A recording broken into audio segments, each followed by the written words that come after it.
네, 이번에는 님의 침묵 순서입니다. 님의 침묵 말 그대로 한용운 시인의 시가 되겠죠. 자, 한용운 시인에 대해서 많이 들어본 적이 있을 텐데 한용운 시인의 시는 한용운 시인이 갖고 있는 직업을 알면 좀 쉬워요. 한용운 선생의 직업이 뭐다? 자, 독립운동을 했던 3.1운동의 그 독립선언서에 서명을 했던 민족대표 33명 중에 한 명이었어요. 그러면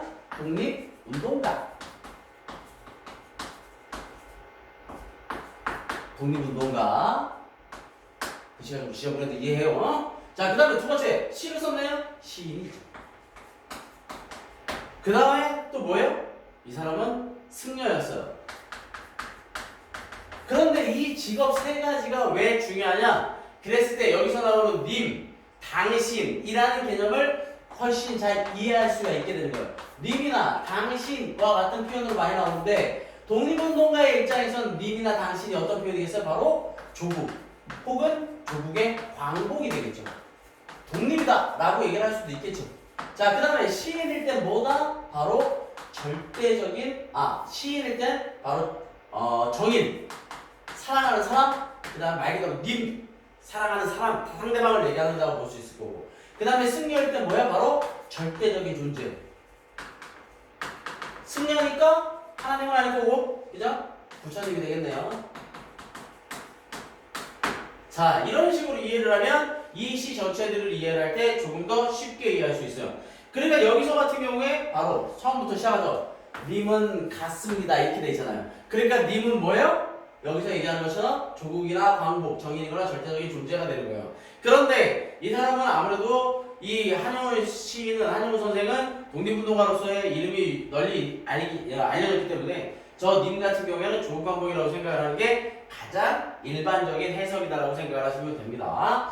자, 님은 같습니다. 사랑하는 나의 님은 같습니다 라고 얘기를 하는 거예요. 그러면서 사랑하는 나의 님은 같습니다 그런데 여기서 감탄사를 사용하죠. 감탄사를 씀으로써 어떻게 얘기하는 거예요? 그러니까 이 사랑하는 님이 나의 님이 간 게 충격으로 오는 거예요. 푸른 산빛을 깨치고 단풍나무 숲을 향하여 난 작은 길을 걸어서 차마 떨치고 갔습니다. 푸른 산빛을 깨치고 단풍나무 숲을 향해서 갔어요. 근데 단풍나무 숲인데 푸른 산빛이고 단풍나무는 언제예요? 단풍은 가을이죠? 가을에 떨어지는 거야. 그러니까 단풍나무 숲을 향하여 난 작은 길을 걸어서 차마 떨치고 갔습니다.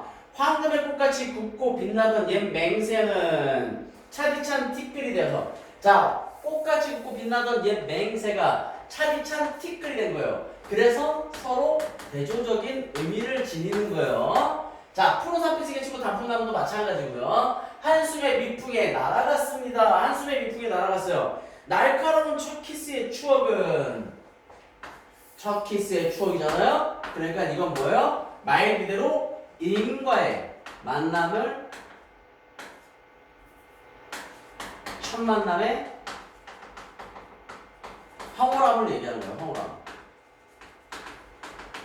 나의 운명의 지침을 돌려놓고 뒷걸음질 쳐서 사라졌습니다. 없어진 거죠. 근데 나는 향기로운 님의 말소리에 귀를 먹고 꽃다운 님의 얼굴에 눈이 멀었습니다. 그래서 여기까지는 님의 절대적인 모습이라 그래서 절대성이라 그래요. 님의 절대성. 사랑도 사람의 일이라 만날 때 미리 떠날 것을 염려하고 경계하지 아니한 것은 아니지만 이별은 뜻밖의 일이 되고 놀라는 가슴은 새로운 슬픔에 터집니다. 그랬으니까 놀라는 가슴, 아까 처음에 얘기한 것처럼 임과의 헤어짐이 뭘로 다가오고요? 충격으로 다가오는 거예요. 그러나 이별을 쓸데없는 눈물의 원천을 만들고 마는 것을 스스로 사랑을 깨치는 것인 줄 아는 까닭에, 그러니까 무슨 얘기냐? 그러나 사랑의 그러니까 시상이 바뀌는 건데, 저런 것들을 뭐라 하냐면 역적관계의 접속어라고 하는데, 역적관계의 접속어를 쓰면 위에와 밑에 있는 것들이 시상이 바뀐다고 생각하시면 돼요. 그러니까 여기까지는 사랑했던 님과 헤어졌고 님이 나를 떠난 것에 대한 충격을 얘기해요. 그러면서 전하에 되죠. 이별을 쓸데없는 눈물의 원천으로 만들고 마는 것은 스스로 사랑을 깨치는 것인 줄 아는 까닭에 중요한 건 여기에요. 걷잡을 수 없는 슬픔의 의미를 옮겨서 생희망의 정수박에 들어부었습니다. 까지.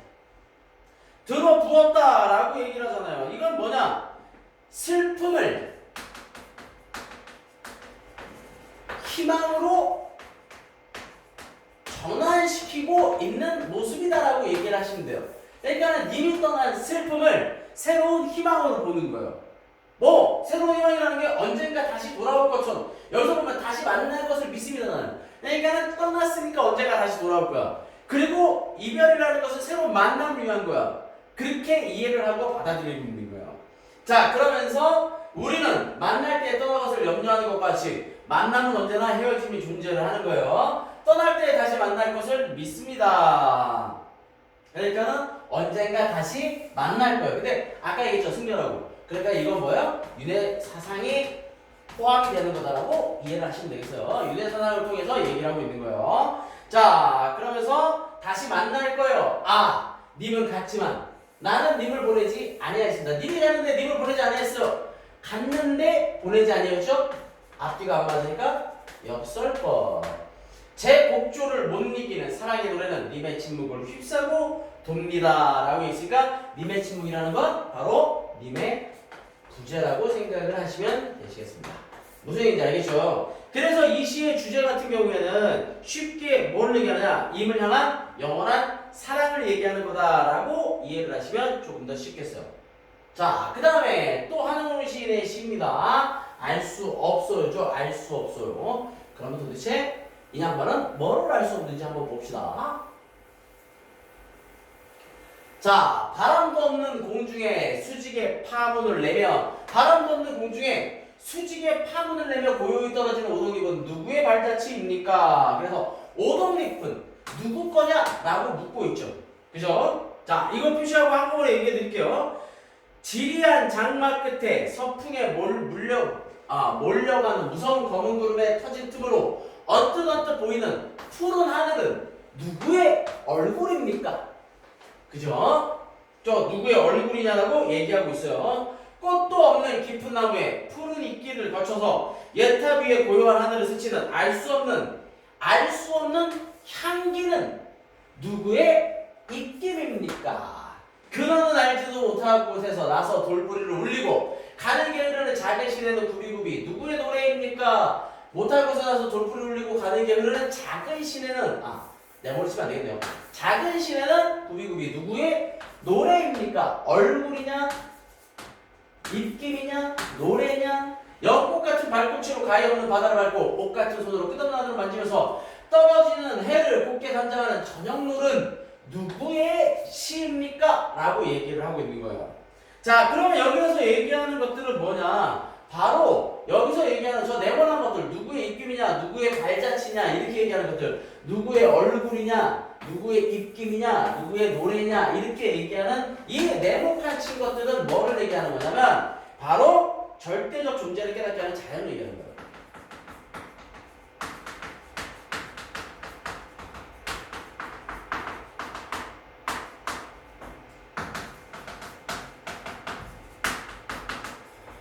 자연의 모습을 얘기하는 거예요. 그러면서 연꽃 같은 발꿈치, 그 다음에 이렇게 얘기를 하면서 여기서 얘기하는 오동잎이나 푸른 하늘, 향기, 작은 시내, 저녁노을 이렇게 또 동그라미 친 얘네들은 바로 임을 얘기하는 거다라고 생각하면 돼요. 임, 당신이죠, 당신. 알겠죠? 자, 그러면서 마지막에 타고남은 제가 다시 기름이 됩니다. 그칠 줄 모르고 타는 나의 가슴은 누구의 밤을 지키는 약한 등불입니까? 라고 얘기했는데 타고남은 제가 다시 기름이 된대요. 자, 제가 다시 기름이 되죠? 말 그대로 이것도 어떻게 돼요? 또 돌고 도는 거예요. 윤회사상이죠.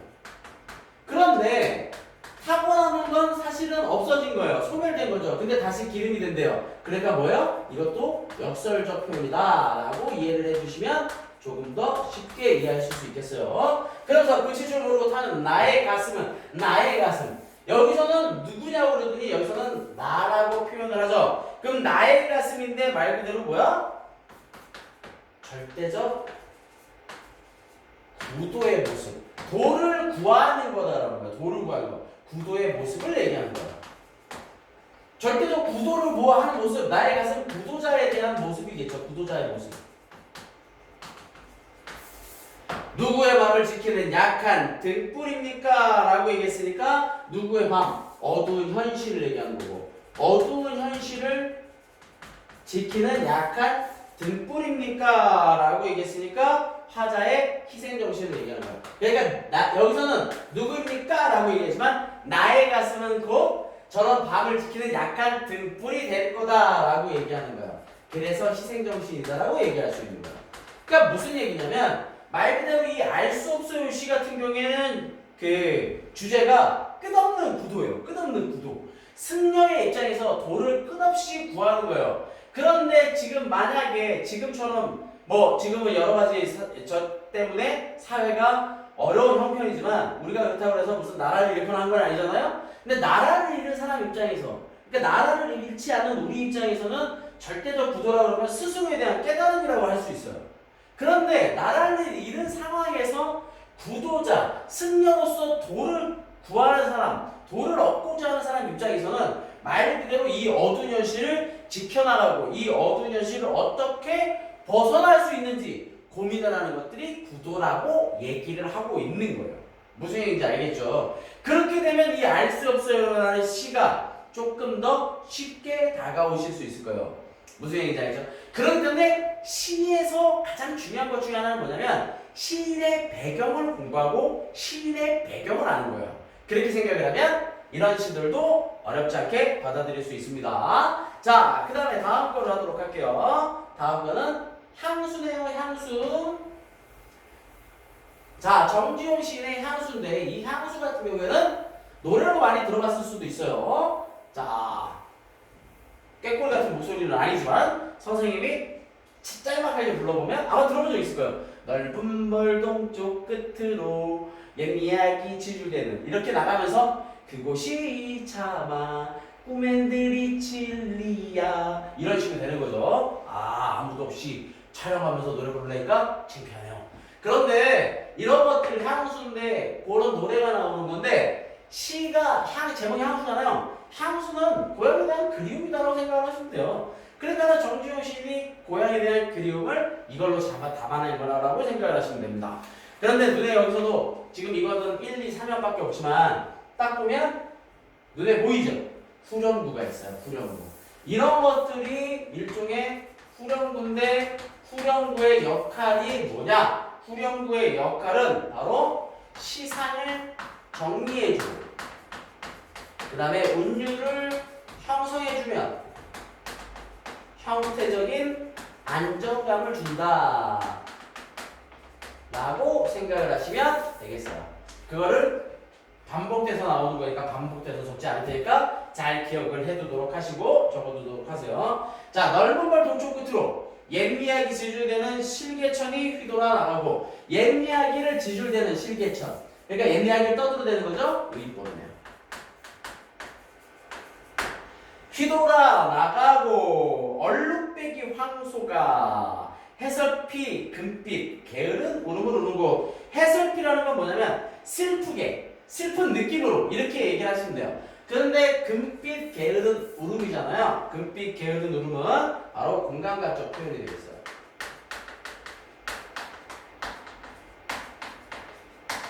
주된 심상은 소의 울음이니까 청각이겠죠. 그래서 청각을 금빛이라고 얘기했으니까 시각화시키고 있는 거예요. 청각의 시각화. 자, 그래서 1연에서는 뭐냐면 평화롭고 한가로워, 평화롭고 한가로워 고향의 모습을 얘기한 거예요. 그래서 질화로에 제가 식어지면 질화로라 그래서 왜 우리 사극이나 이런 데 보면 집에 이렇게 놓고 있던 그런 화로인데 거기에 제가 식어지면 빈 밭에 밤바람 소리가 말을 달리고 이렇게 돼 있잖아요. 빈 밭에 밤바람 소리 말을 달리고 했으니 얘도 마찬가지로 공감각적 표현이에요. 그래서 이 공감각적 표현 같은 경우에는 여기서는 또 어떻게 활용하면 되냐면 밤바람 소리가 말을 달리는 것처럼 보이는 거예요. 그러니까 이것도 마찬가지로 밤바람 소리 청각을 시각화시키고 있는 거예요. 그런데 말을 달리고다라는 표현을 썼으니까 얘는 활법 미라는 표현법이 쓰는 거고 열문정의 경우 늙으신 아버지가 집베개를 돋아 보이시는 곳 그래서 아버지의 모습을 그리워하고요. 옛날에 그런 모습을 보였던 아버지가 그런 모습들을 가지고 있던 거기에 대한 고향에 대한 회상 이렇게 생각하시면 되겠죠. 흙에서 자란 내 마음 파란 하늘빛이 그리워 이렇게 되는데 흙에서 자란 내 마음이다라고 얘기했으니까 순수함을 얘기하는 거야. 그런데 이런 순수함을 통해서 파란 하늘빛이 그리워 그립다라고 했으니까 동경을 하는 거죠. 동경의 대상. 그 고향의 하늘이 그리운 거예요. 함부로 쏜 화살을 찾으며 풀서비스에 함추름 휘저시던 곳 이렇게 되는데 함추름은 함추름 그러니까 뭐 함추름하게 뭐 이런 식으로 얘기할 수 있는 건데 그렇게 하면서 휘저시던 것 자신의 어린 시절에 대한 회상이다라고 생각을 하십니다. 자, 그 다음에 전설바다에 춤추는 밤물결 같은 춤추는 뭐뭐와 같은이니까 직유법. 자, 말 그대로 이것들을 통해서 검은 귀밑머리를 날리는 어린 누이 아무렇지도 않고 예쁠 것도 없는 사철 발벗어나는 그러니까 소박한 거죠. 소박한 모습이요. 소박한 모습. 이런 소박한 모습을 통해서 그런 아내가 따가운 햇살을 등에 지고 이삭 줍던 곳. 그러니까 어린 누이와 아내, 사랑하던 사람이 있던 고향에 대한 회상이에요. 이건. 그 다음에 마지막으로 하늘에는 성금별, 알 수도 없는 모래성으로 발을 옮기고 하늘에는 성글별, 드문드문 도단한 별인데 알 수도 없는 모래성으로 발을 옮기고 이렇게 되어 있는데 신비로운 분위기. 동화적인 분위기를 동화적으로 표현하고 동화적인 모습 분위기를 나타내고 있는 거예요. 그래서 서리까마귀 우지짓고 지나가는 초라한 지붕 흐릿한 불빛에 돌아앉아 도란도란 거리는 곳. 그래서 말 그대로 단란한 고향 마을의 모습을 얘기하는 거예요. 그래서 이 시는 말 그대로 정기용 시인은 순수시인이에요. 순수시인. 시 자체의 목적을 두고 시 자체의 아름다움. 시라는 것이 어떤 눈에 보이는 것들, 서정이라는 것을 그대로 표현하는 거예요. 아름다운 모습, 개인의 감정 이런 것들을 표현하는 건데 이 당시에 고향을 떠나와서 과거의 그런 고향의 모습들, 예전에 지내던 그런 소박한 그 다음에 단란했던 고향의 모습들을 떠올리면서 쓰인 시다라고 이해를 하시면 되겠습니다. 알겠죠? 자, 마지막으로 하나만 더 하도록 할게요. 자, 고향 앞에서. 고향 앞에서인데요. 고향 앞에서 같은 경우에 마찬가지로 고향에 관한 내용이겠네요. 딱 봐도 제목이 고향 앞에서니까. 자, 흙이 풀리는 내음새. 강바람은 산짐승에 오는 소리를 불러 다 높지 않아 오르장 울멍울멍 또 내려간다. 흙이 풀리는 내음새니까 어떻게 되는 거예요? 흙이 풀리는 거예요. 이제 봄이 오고 있는 거예요. 봄이 다가오고 있다는 걸 얘기해 주는 거예요. 얼었던 흙이 풀려오는 거죠. 강바람 산짐승의 우는 소리를 불러. 강바람은 산짐승의 우는 소리를 부른다 라고 얘기했으니까 조금 쓸쓸한 적막한 분위기를 얘기하는 거고, 그러니까 왠지 모르게 산의 조용한 모습들, 근데 그거를 조용하다라기보다는 우는 소리가 들리는 거니까 조금은 뭐 어두침침한 음침한 이런 모습이라고 생각할 수 있겠죠. 다 녹지 않은 얼음장 울렁울렁 떠내려간다. 흙 풀리는 냄새가 됐으니까 봄이 되는 거예요. 말 그대로. 그런데 우는 소리를 불러서 나오지 않아서 얼음장이 울먹울먹 떠내려간대요. 그러니까는 고향에 대한 회상이에요. 고향에 대한 그리움이에요. 그리움. 진종일 나룻가에 서성거리다. 행인의 손을 쥐면 따뜻하리라 이렇게 되는데 나룻가에 서성거리는 거예요. 나룻가는 어디를 얘기하는 거냐면 이 사람이 지금 고향 앞에 있는 나루터에서 이 강만 건너면 이 나룻가에서 배 타고 건너가면 고향인데 고향을 가지 못하는 거예요. 무슨 이유 때문인지 몰라도 고향을 가지 못해요. 그런데 행인의 손을 쥐면 따뜻하리라잖아요. 그러니까 이 행인은 뭐냐면 바로 고향에서 온 사람이에요. 고향에서 온 사람. 화자의 고향에서 온 사람. 그래서 그 사람의 손을 쥐면 따뜻하게 돼요. 그러니까는 어떻게 하는 거예요? 일종의 대리만족이죠. 그렇게라도 고향의 모습을 느끼고 싶은 거예요. 고향 가까운 주막에 들러 누구와 함께 지난날의 꿈을 이야기하랴. 자, 뭐뭐 하랴를 하고 있으니까 서리법이잖아요. 이런 서리법을 통해서 얘기하는 게 뭐냐면 얘기할 수가 없다. 누구와 함께 지난날의 꿈을 얘기할 곳이 없겠구나 라고 얘기하는데 고향이 황폐화됐든지 고향을 잃었든지 하는 개념이 되겠죠. 양귀비 끓여다 놓고 주인집 늙은이를 공연히 눈물 지운다 라고 얘기했는데 주인집 늙은이가 공연히 눈물을 지우죠. 동병상련을. 그러니까 이 사람도 그런 고향을 떠나서 이곳에서 주막집을 차려놓고 있나 보죠. 그런데 그 사람이 전한 고향에 대한 상실감을 같이 느끼고 있는 거예요. 간간히 잿나비 우는 산기슭에는 아직도 무덤 속에 조상이 잠자고 고향이죠, 고향. 그러면서 설레는 바람이 가랑잎을 휩쓸어 간다. 그래서 고향에 대한 모습을 얘기하는 거고요. 예제로 떠도는 장군들이여. 예제 여기저기라고. 여기저기로 떠도는 장군들, 장돌뱅이라고 하죠. 장군들이여 상고하며 오가는 길에 혹여나 보셨나이까. 상고라고 얘기하는 건 장사하며 오가는 길에 혹여나 보셨나이까. 뭘 받느냐 물어보는 거겠어요. 말 그대로 내 고향의 모습, 고향의 본 모습이다라고 생각합니다. 그렇게 보면 이 사람의 고향이 지금은 옛날의 모습을 갖고 있지 못하는 거예요. 전남 우거진 마을 집집마다 누룩을 디디는 소리, 누룩이 뜨는 내음새 이렇게 얘기하면서 바로 이 모습은 과거 고향의 모습을 후각적이다, 그 다음에 청각적으로 회상하고 있는 거다라고 이해를 하시면 되겠어요. 그러니까 고향 앞에서, 이 시 같은 경우에는 고향 앞에서 고향을 가지 못하는 안타까움, 그래서 잃어버린 고향 앞에서 느끼는 향수, 이렇게 생각을 하면 이 시를 정확하게 이해하실 수 있겠어요. 시는 제목이에요. 그 다음에 시는 이 시를 쓴 시인의 배경이에요. 그것들만 더 정확하게 알면 시는 이해하기가 어렵지 않습니다. 무슨 얘기인지 아시겠죠? 자, 여기까지 또 했으니까 마찬가지로 잘 보시고 판단해 보시고 다시 한번 시를 꼭 읽어보시고 문제같이 풀어보도록 하세요.